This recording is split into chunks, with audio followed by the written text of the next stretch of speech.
The words hit me like a physical blow to the chest. For a moment, the silverware on the table seemed to blur and swim. My Uncle Raymond's voice carried across the mahogany dining table with the casual cruelty of a man who had never once considered that words could wound. "You can hitch a ride on my jet, Danielle, but there are rules," he announced, silencing the rest of the table so everyone could witness his generosity. "Don't bring that beat-up duffel bag you always drag around. Try not to embarrass us in front of my investors. Just sit in the back, keep your mouth shut, and don't touch the single malt." The table laughed. My aunt, my cousins, the business partners who didn't know me from the catering staff. I felt my fingernails pressing crescents into my palms beneath the tablecloth as heat crawled up my neck. The chandelier above us threw fractured light across the remains of the surf and turf. I remember thinking how strange it was that the world could look so beautiful while something inside me was quietly breaking. My name is Danielle. I'm 34, and I work for the Defense Intelligence Agency. This is the story of how I taught my uncle the difference between wealth and power. To them, I was poor Danielle, the cautionary tale they whispered about over shrimp cocktails, the niece who couldn't afford business class, who drove a 10-year-old Honda, who wore the same black dress to every family function because designer labels weren't exactly in my budget. What they didn't know was that my poverty was a carefully constructed lie. In my world, we call it being a gray man. If you look important, you become a target. If you look like a logistics clerk who struggles to pay rent, nobody looks twice. My cousin Brittany, the bride-to-be whose entire personality existed for Instagram, treated me like a charity case she could feel magnanimous about. She made a show of offering to lend me something from last season that might fit my frame for the reception. Uncle Raymond jumped right in, cracking a joke about my sedan, asking if the engine was held together by duct tape and government prayers. I smiled and took a sip of water, swallowing the response that burned on my tongue. They had no idea that the beat-up duffel bag they mocked contained encrypted hard drives that could destabilize 3 foreign governments. They didn't know that when I disappeared into a windowless basement at work, I wasn't sorting mail. I was entering a SCIF, a sensitive compartmented information facility, where biometric scanners read my retinas before granting access to systems where a single keystroke could reroute a drone strike or burn a spy network to the ground. I looked at Raymond, who was bragging about bribing his way out of a parking ticket. I thought about the decision I'd made last Tuesday to extract a compromised family from a safe house in Damascus. The silence I kept wasn't weakness. It was the trained discipline of someone who carries state secrets in her head worth more than his entire portfolio. But our worlds were about to collide. I stepped away from the table to answer a secure line. Colonel Nathan Webb, my commanding officer, didn't waste time with pleasantries. His voice came through like grinding gravel. "Danielle, we're tracking movement on your locator. You know the protocols." "I'm visiting family, Colonel." "You're currently holding the decryption keys for Operation Black Sands in your head," he countered. "You're a walking vault. If you go off-grid for more than 60 minutes, the Pentagon assumes you've been compromised. Do not board any transport that hasn't been vetted. I don't care if it's your grandmother's minivan. If we lose your signal, we escalate." He was right. Hopping on a private jet with a man who treated flight regulations as suggestions was a tactical nightmare. But I was tired. Tired of being the difficult one, the niece who caused scenes. So I compromised. I opened the secure portal on my phone and logged a movement request with the tail number of Raymond's jet. It was a digital breadcrumb telling the Air Force, "I am here. I am safe. Do not panic." I assumed Raymond's pilot would file a standard flight plan. If our records matched, the military's tracking software would show green across the board. I didn't know my uncle planned to fly off the books. No manifest, no transponder squawk, no record. He was going to run a ghost flight to dodge a few thousand in fees. He thought he was being clever. The United States Air Force would think he was kidnapping me. The next morning, we drove to the private aviation terminal on the outskirts of the city. I rode in the back seat of Raymond's Mercedes, sandwiched between luggage and his investors' golf bags. While they discussed market opportunities I could have bought and sold with my annual bonus. When I walked onto the polished concrete of the private hangar, the sharp smell of jet fuel mixed with my family's familiar disapproval. Raymond stood by the stairs, eyeing my carry-on like it was a bag of garbage. "Jesus, Danielle." I told you to travel light. Stash that in the galley. You can sit in the jump seat next to the coffee maker. I climbed the stairs without responding, moving past the cream leather recliners reserved for his investors. Same dynamic as every Thanksgiving since I was 12. Allowed in the room, but only at the margins. As we taxied, I heard him holding court in the main cabin. I don't file standard manifests, he bragged, clinking glasses with a heavy-set investor. Keeps the government out of my business, saves me 10 grand in fees, told the pilot to file a ghost plan. My blood turned cold. A ghost plan meant flying dark. To Raymond, it was clever tax evasion. To the defense algorithms tracking my location, it looked exactly like a hostile extraction. If this plane took off with me aboard and the transponder didn't match my filed log, the automated defense grid wouldn't see a niece going to a wedding. It would see a Tier 1 asset being moved off-grid at 500 miles per hour. The system doesn't ask questions. It neutralizes anomalies. I could have screamed. Explained that he was about to trigger a national security incident. But I knew Raymond. He would laugh and tell me to go back to my corner. So I didn't scream. I slid my phone from my pocket and pulled up my encrypted chat with Colonel Webb. I typed a message that would change everything. Civilian transport vectoring non-standard. Squawk code likely invalid. Do not shoot us down, just intercept. I hit send and watched the encryption lock confirm delivery. Then I reached into my pocket and found my keys. Next to my apartment key sat a small black fob that looked like a garage door opener. It was a panic beacon linked directly to the nearest military command post. Raymond was telling another story about how he'd gotten a senator to back down. He had no idea that with one press of a button, I'd just invited the entire 1st Fighter Wing to our location. I pressed it until I felt the silent, tactical click.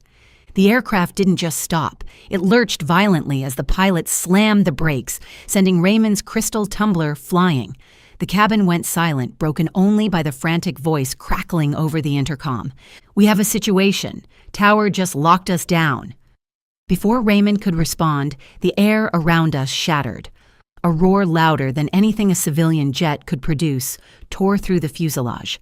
I looked out the porthole just in time to see the twin, vertical stabilizers of an F-22 Raptor screaming past at low altitude.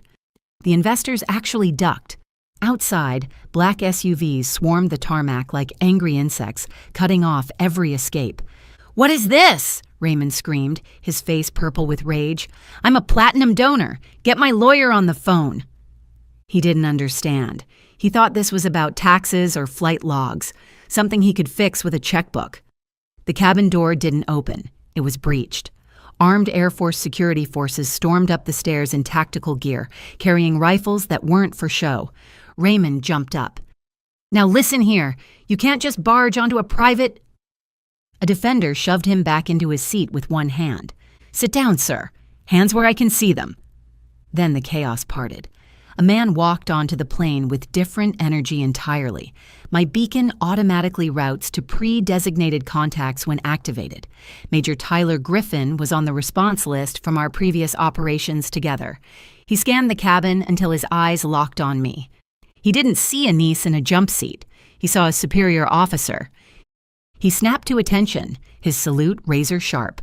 "Ma'am, command received your beacon. We have a Valkyrie alert active on this vector. We cannot allow an asset with your knowledge base to depart on an insecure civilian craft." The silence was heavy enough to crush a lung.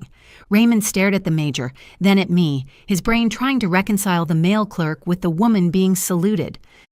"Her?" He laughed, high-pitched and nervous. "She's just a clerk.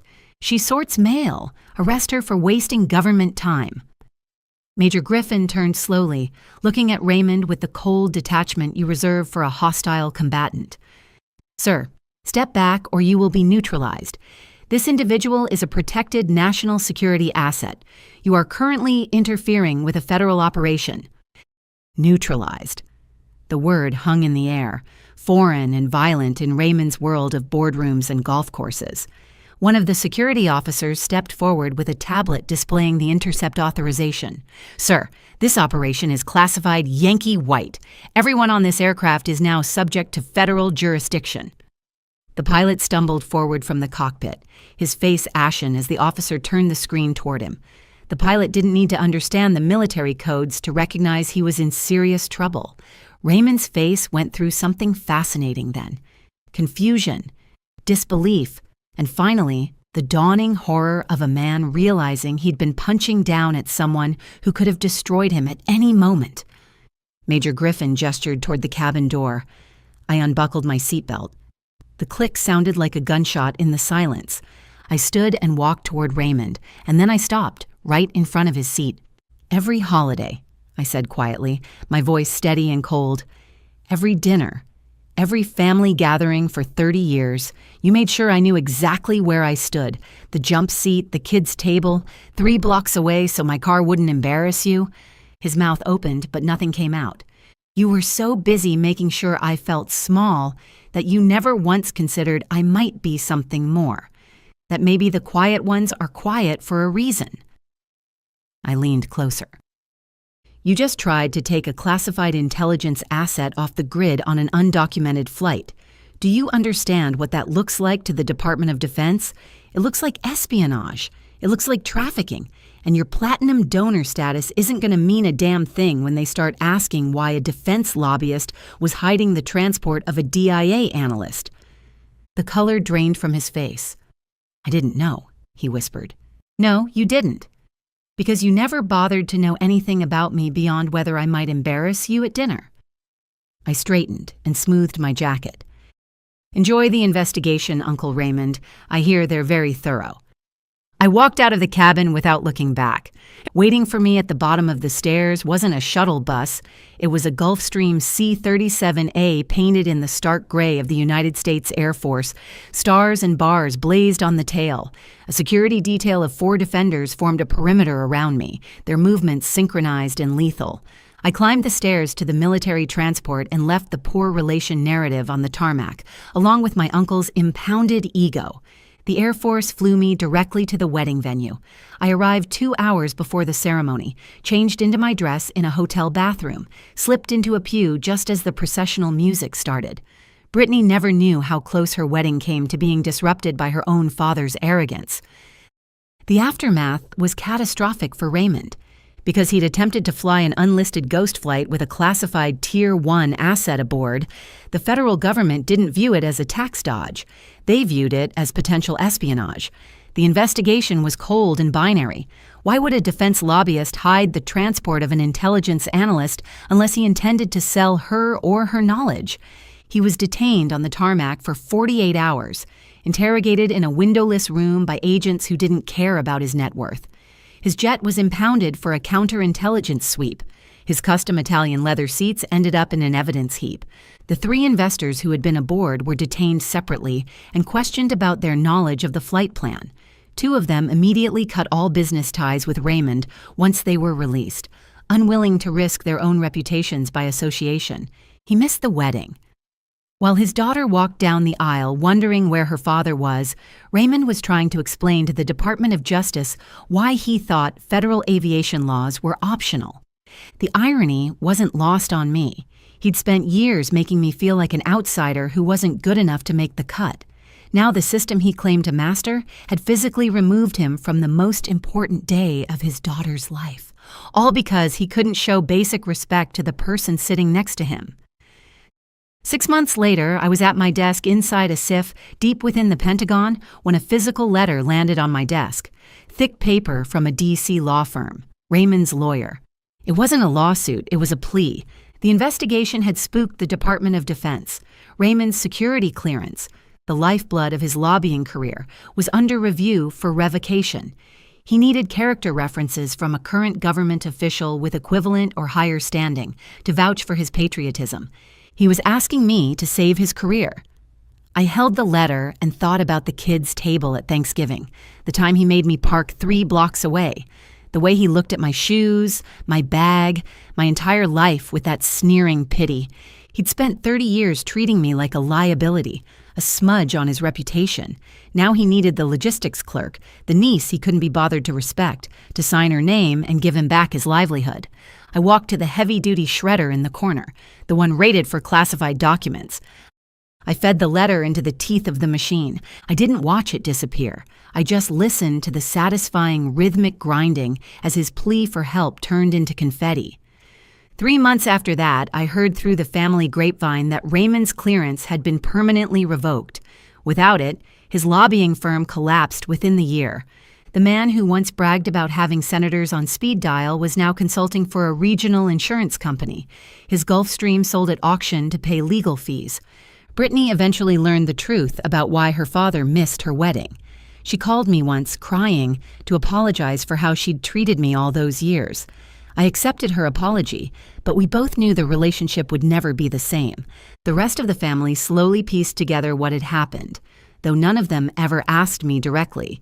Some bridges, once burned, stay that way. I grabbed my jacket and walked out into the main corridor of the Pentagon. 2 generals passed me, deep in conversation, and nodded with genuine respect. I nodded back, feeling the weight of the badge on my lanyard. This was my family now. People who judged you on competence, reliability, and honor, not your bank account. My uncle wanted to teach me a lesson about my place in the world. I'm just glad the United States Air Force was there to help him find his. Real power doesn't need to scream to be heard. It doesn't need to humiliate others to feel important.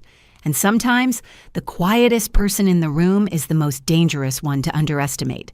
If you've ever been the quiet professional surrounded by loud egos who thought your silence meant weakness, I want to hear your story in the comments. Subscribe for more stories of justice served cold.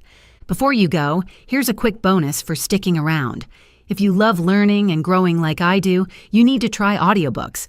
I've got an exclusive deal with Audible. Your first month is completely free. That's access to over 500,000 titles, 0 cost to you. All the details are waiting in the description. Don't miss this one.